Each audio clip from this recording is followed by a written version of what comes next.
What Prince William set in motion with Wren's Nest was not some soft family gesture or a polite little wedding present. It was a strategic move with real weight behind it. Hidden in the Berkshire countryside, the red brick Victorian house carried a message the whole family could read loud and clear. While Camilla was allegedly pushing a grand literary project tied to Tom Parker Bowles at Balmoral, William was moving to protect Lady Louise's future with something far more solid than palace talk. A home, a deed, and a shield no one could easily break. Wren's Nest was never meant to be flashy. That was the whole point. It was warm, private, grounded, and far away from the suffocating spotlight that swallows so many royal lives. Bought through private means and kept away from Crown estate complications, the house represented a very different path for Louise. She was not being pushed toward empty glamour or forced into a staged royal image. She was being given something real, a life built on choice, discipline, and personal dignity. That is exactly why Louise has become such a powerful symbol inside royal circles. While others chased status, Louise built a reputation for being steady, modest, and hardworking. She was not known for yachts, drama, or showy privilege. She was known for turning up, getting stuck in, and living like someone who understood that respect is earned, not handed over with a title. At her summer job, she was seen in practical clothes, handling plants, hauling mulch, and helping customers like any normal young woman trying to do good work. Even that old car she kept driving became part of the message. Catherine reportedly encouraged her to keep it because to Catherine it stood for something bigger than transport. It showed independence. It showed humility. It showed that Louise did not see herself as someone who should be carried through life while others did the hard part for her. She was behind the wheel of her own future. And that image echoed the memory of Queen Elizabeth II, who had earned lasting admiration not through noise, but through duty and grit. One of the people who understood Louise best was Lord IVAR Mountbatten, her godfather and one of the clearest-eyed figures in the wider royal orbit. He reportedly saw early that Louise's greatest strength was her refusal to lean too heavily on the Windsor machine. As he once put it, status is what they give you, but character is what you create for yourself. That line became more than advice. It became the whole shape of her life. Louise was balancing university work, public responsibility, and private discipline without acting like the world owed her applause. So when the idea of Wren's Nest began to take shape, it was not about luxury. It was about protection. Louise did not need another title. She did not need another stiff palace room or another old building that belonged more to history than to her. She needed a place that was truly hers, something stable, useful, and outside the reach of shifting palace politics. Working quietly, William, Catherine, and Lord Ivar reportedly used a private trusteeship structure so the property would stay beyond the reach of internal meddling and future reshuffling. The house itself suited Louise perfectly, close enough to Windsor for family life, but far enough away for breathing room. Wren's Nest offered privacy without exile. Catherine is said to have taken a personal interest in shaping the inside of the home, making sure it felt lived in rather than ceremonial. One reading room in particular was designed with Louise's academic work in mind, a quiet space for research, reflection, and the serious archival interests that connect her so deeply to the late Queen's legacy. That intellectual side of Louise mattered to William and Catherine more than court glitter ever could. Louise was not somebody begging for a princess spotlight. She was a young woman with real scholarly interests, real discipline, and real emotional depth. Under Princess Anne's quiet influence, she had reportedly developed a serious interest in royal correspondence and Commonwealth cultural history. Wren's Nest gave her a place where that work could continue without interruption, away from the noise of image management and palace vanity projects. The emotional heart of the property was the garden, not a polished showpiece, not some fancy display for visitors, but a rougher, more personal space built around memory and peace. Catherine reportedly wanted Louise to have a patch of land that carried the spirit of Balmoral, with plants and textures that recalled the Scottish landscape Queen Elizabeth II loved so deeply. It was less about appearance and more about grounding, a sanctuary for grief, reflection, and the kind of silence Louise has always seemed to value. And then there was Louise's fiancé, whose presence only strengthened the case for the house as a proper beginning rather than just a gift. He was said to be a quiet, serious man with a love of history and preservation, someone far more interested in substance than attention. That mattered. William reportedly warmed to him quickly, not because he brought status or shine, but because he saw Louise for who she really was. Their relationship, linked back to St. Andrews, carried a private emotional symmetry for William and Catherine, whose own story began there too. All of this made the timing explosive because while WREN'S nest was being secured in silence, another plan was taking shape elsewhere. Camilla, eager to strengthen her own family's cultural position, was allegedly backing an ambitious literary retreat linked to Tom Parker Bowles. On paper, it sounded refined, generous, even noble, but inside palace circles, the concern was sharper. The proposed location reportedly touched the west enclosure of Balmoral, an area tied not just to land, but to memory, archives, and private royal meaning. That is where the clash turned real. Camilla's side may have assumed Louise was too quiet, too modest, too easy to brush aside. A young woman with an old car and no appetite for royal theatrics can be badly underestimated in a family addicted to rank and influence. But William and Catherine had already moved. By the time those wider ambitions started gathering form, Louise's position had been quietly secured. WREN'S nest was no longer an idea. It was a fact, and facts are much harder to push around than people. Inside the family, that changed the mood fast. To some, it looked like a direct block against Camilla's expanding circle. To William and Catherine, it looked like necessary protection. They were not trying to build another palace star.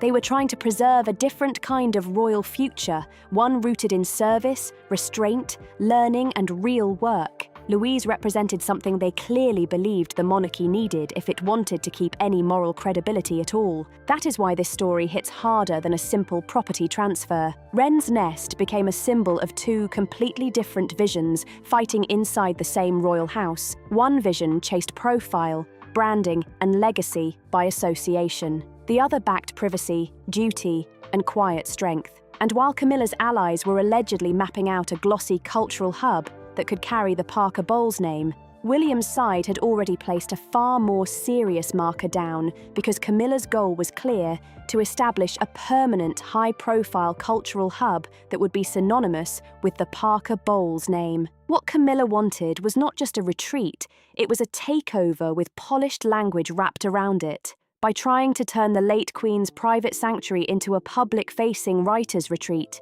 she was aiming to redraw the emotional map of Scotland itself. In her view, that land was sitting there doing too little, tied to an older royal era and waiting for a newer, louder image. And Louise, quiet, academic, and far from flashy, looked easy to dismiss. Camilla reportedly saw Lady Louise as a gentle side figure, a young woman with an old car, a garden centre job, and no hunger for royal status. In that mindset, Louise probably seemed too modest to defend anything as emotionally loaded as a Highland sanctuary. But that was the misread that changed everything.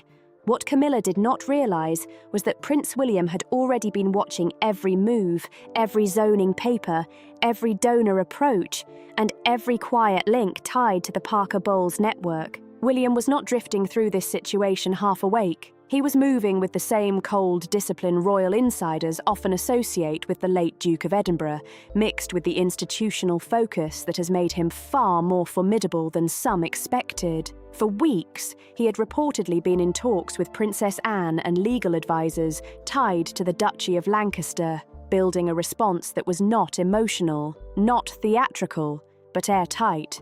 Then, in early 2026, the blow landed. Camilla's office received a formal memorandum from the sovereign's private trusteeship, and it was not a friendly little note. It made clear that the West Enclosure was no longer part of any reworkable Crown asset package. William and Catherine had already used private capital to place key rights into a heritage trust linked specifically to Lady Louise. And by tying the purchase of WREN'S nest to preservation and stewardship protections connected to Balmoral's West Enclosure, they created a legal setup Camilla could not simply brush aside. That changed Louise's position overnight. She was no longer just a young relative floating around the edges of family life. On paper and in practice, She now stood as the executive steward of the very land Camilla had hoped to reshape. That was the real twist. Camilla was not merely blocked from a project. She was blocked by a system her own stepson had strengthened using private family resources, smart timing, and loyal internal allies. The clash that followed at Windsor Castle quickly became the stuff of private palace legend. According to those said to know the mood inside the walls, Camilla was furious when she realised her multi-million-pound literary plan had been frozen by William's legal manoeuvring. She reportedly confronted him in the Long Gallery and accused him of sabotaging royal modernisation and stockpiling influence for a girl who did not even want a title. That was when the word slipped out. Sharp and bitter. Betrayal. William's answer was said to be brutal in its simplicity. It isn't betrayal to protect what was never yours to sell. Then came the part that stung even more. Louise, he reportedly made clear, had earned this through the dirt on her hands and the essays on her desk. Camilla, by contrast, had tried to build a stage. William and Catherine had built Louise a home. And just like that, the tone of the whole battle changed from palace politics to moral contrast. Once that happened, the Parker Bowls pitch started falling apart fast. Within days of the internal news spreading, donors with social ties to Camilla's circle reportedly began backing away. The calculation was simple and ruthless. Supporting that Scottish cultural project now looked like taking a side against the future king and the increasingly influential Princess of Wales. That was not a fight many wealthy backers wanted on their hands. Suddenly, the renderings, garden plans, and polished charity concepts lost their shine and were quietly pushed aside. The bigger loss for Camilla was not only the project itself, it was the collapse of her aura. For a while, she had seemed untouchable in these family administrative matters, like someone who could push, shape, and reposition royal assets with calm authority. But now she had been outplayed,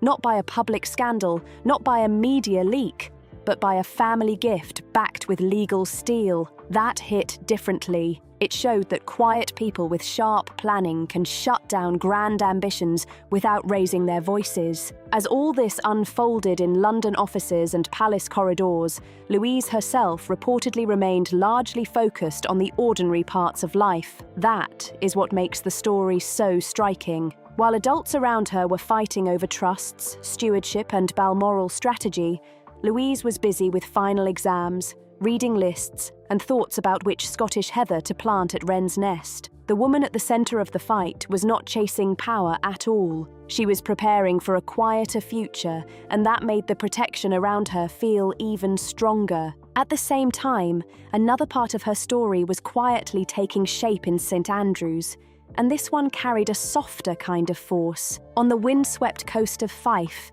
at the same university where William and Catherine's relationship changed royal history, Louise was building a chapter of her own, not with flashbulbs, not with staged appearances, but with study, loyalty, and real emotional steadiness. It was a love story that did not need branding to feel important. St Andrews has always meant something special to the House of Windsor. It is tied to continuity, to transformation, and to a more modern model of royal partnership. For Louise, walking those old streets was not just about education, it became part of her personal evolution. And it was there that she met her fiancé, a man far removed from the glossier, more socially ambitious figures who often circle royal-adjacent life. He was said to be serious, thoughtful, and deeply focused on the preservation of maritime antiquities. That match mattered to William, Catherine, and Lord Ivar because it reflected Louise's own values. The two reportedly became a familiar sight around town, often at North Point Cafe with coffee, books, and historical journals spread across the table. Tourists may not always have noticed them, but those who did noticed something rare. They did not move like a couple performing importance. They moved like two people genuinely invested in the same quiet future. That gave their bond real weight inside the family circle. Prince William himself is said to have joked with them during one unannounced campus visit, teasing that the tradition of staying too late among the library stacks was clearly still alive. It was a small moment, but it said a lot. Louise was not drifting into some showy royal romance. She was building a partnership around thought, service, and substance. Even during a formal introduction at Adelaide Cottage, her fiancé reportedly spent more time discussing historical preservation with William than talking about royal protocol. That won serious respect. By the time the engagement was shared privately within the family, it reportedly felt less like a headline and more like a victory for a particular royal vision. The Waleses, the Edinburghs, Princess Anne and Lord Ivar all saw in the couple a model of what the monarchy badly needed: steadiness over spectacle. William and Catherine, having lived through the pressure of their own global wedding frenzy, were said to want something very different for Louise: less performance, more peace, less circus, more meaning. That is why Wren's nest mattered beyond bricks and land records. It was never just a present. It was a foundation for two people who wanted a real life, not a palace script. Catherine reportedly made sure the study had room for both Louise's archival work and her fiancé's research because she understood the core lesson better than almost anyone. To survive royal life, you need a world of your own, a home where your purpose does not depend on cameras, court gossip, or somebody else's agenda. And while William brought the capital and Catherine shaped the vision, Prince Edward stepped in as the final wall when Camilla's team tried one more move. Her office reportedly asked for a 3-month delay to the transfer, dressing it up as strategic coordination within a broader philanthropic narrative. But the real read inside palace circles was obvious. It looked like an attempt to slow Louise's moment and make room for Camilla's preferred project to reclaim the centre of attention. That was when Edward reportedly snapped in, a way few expected from the family's quiet diplomat. According to insiders, he made it crystal clear that his daughter would not be used as a placeholder for anyone else's ambitions. No repackaging, no shadow play, no brand-building exercise dressed up as family unity. Then Princess Anne came in with her own brand of steel, personally overseeing the tax and title structure to make sure the Wren's Nest transfer was bulletproof. Every line, every figure, every step was locked down. By late February,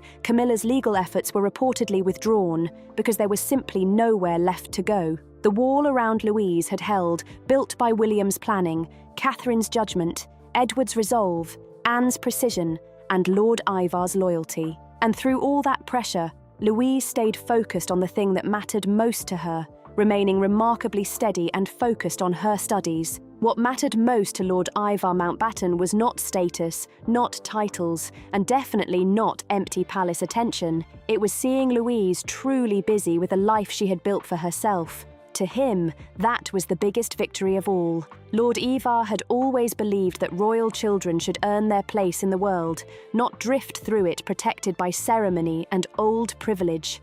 That is why he spent so many weekends at Wren's Nest, helping Louise shape her new chapter. And what he saw there filled him with pride. While invitations to London Fashion Week, society dinners, and high-profile galas kept arriving, Louise kept turning them down. She stayed in Berkshire, stayed focused, and stayed committed to finishing her dissertation on ethical governance in the 20th century. Lord Ivar understood something many in royal circles never seemed to grasp. When Louise only had time to send a quick text because she was buried in the library, that was not neglect, and it was not distance. To him, it was proof of a healthy, grounded young woman who had her priorities in the right place. As one family friend put it, William and Ivar wanted to give her a real house, not a monument she had to serve. That idea shaped everything about Wren's Nest. They did not want Louise spending her life preserving dead grandeur just to please old expectations.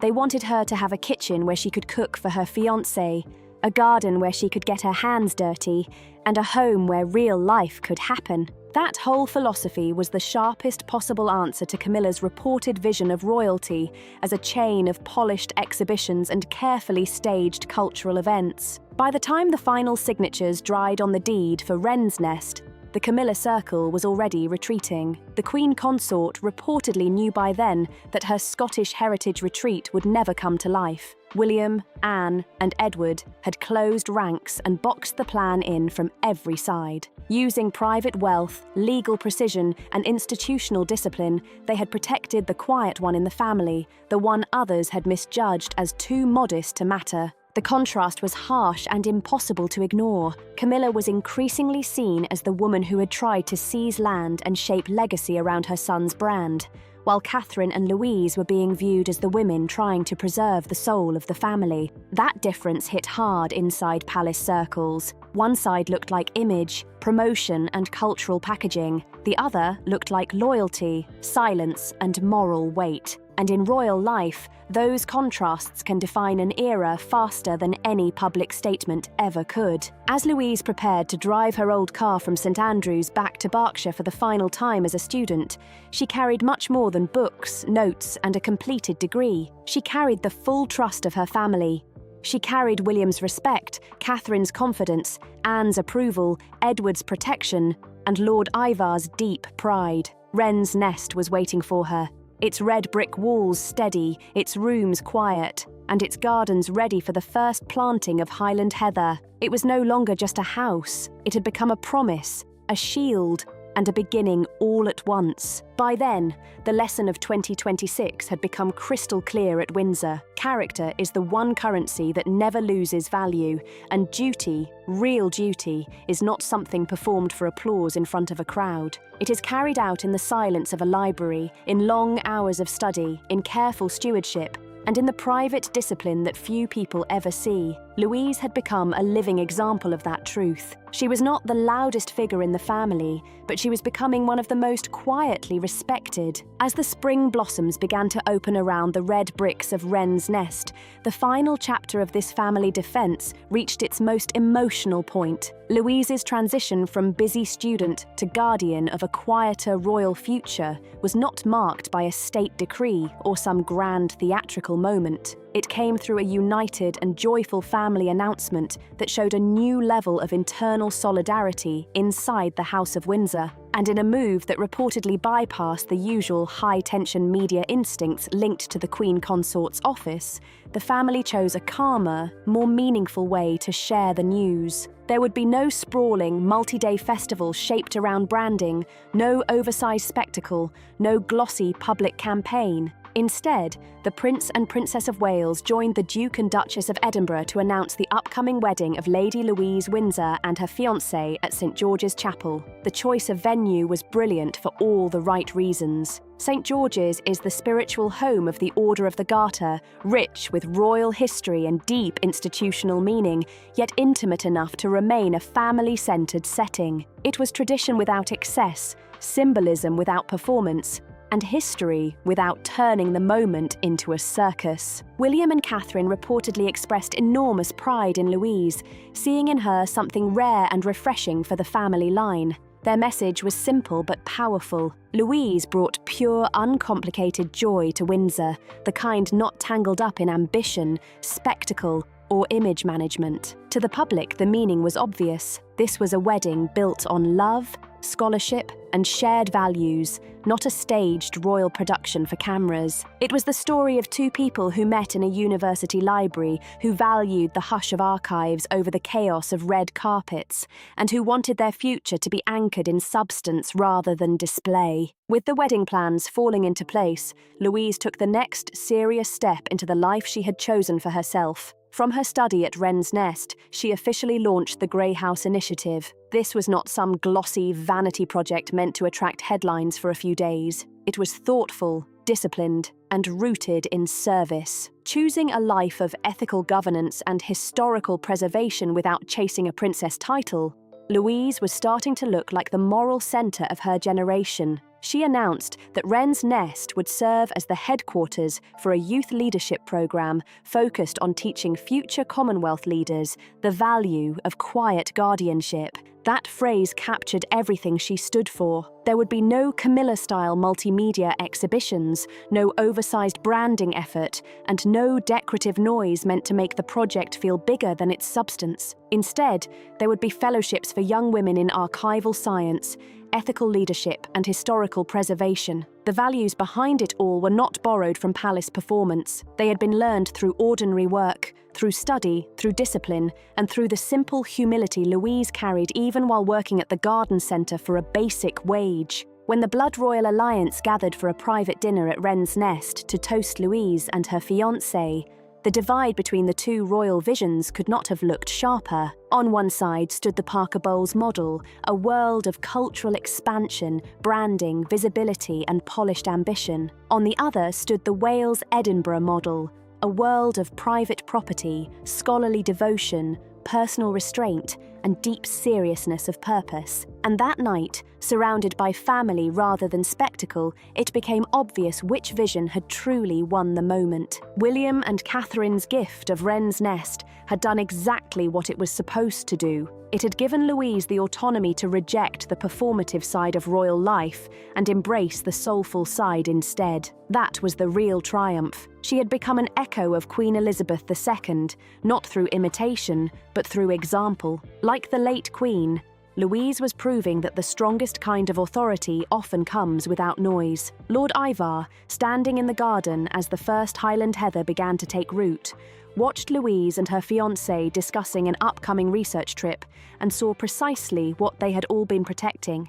Not a brand, not a spectacle, not a social climber, but a young woman busy with purpose, her hands still marked with garden soil and her heart anchored in the history she felt called to protect. By the time the sun dropped behind the red bricks of Wren's nest, the message of 2026 felt carved into the stones of Berkshire itself. Status is a gift from the crown, but character is a gift a person gives to themselves. And the next great hope of the Windsor family was not standing on a balcony waving at crowds. She was inside a quiet house, turning the pages of a ledger, planning a future with the man she loved, and building a life founded on silence, love, scholarship, and steadfast duty. If you enjoyed this piece, share your thoughts in the comments, subscribe to the channel, and stay tuned for the next chapter.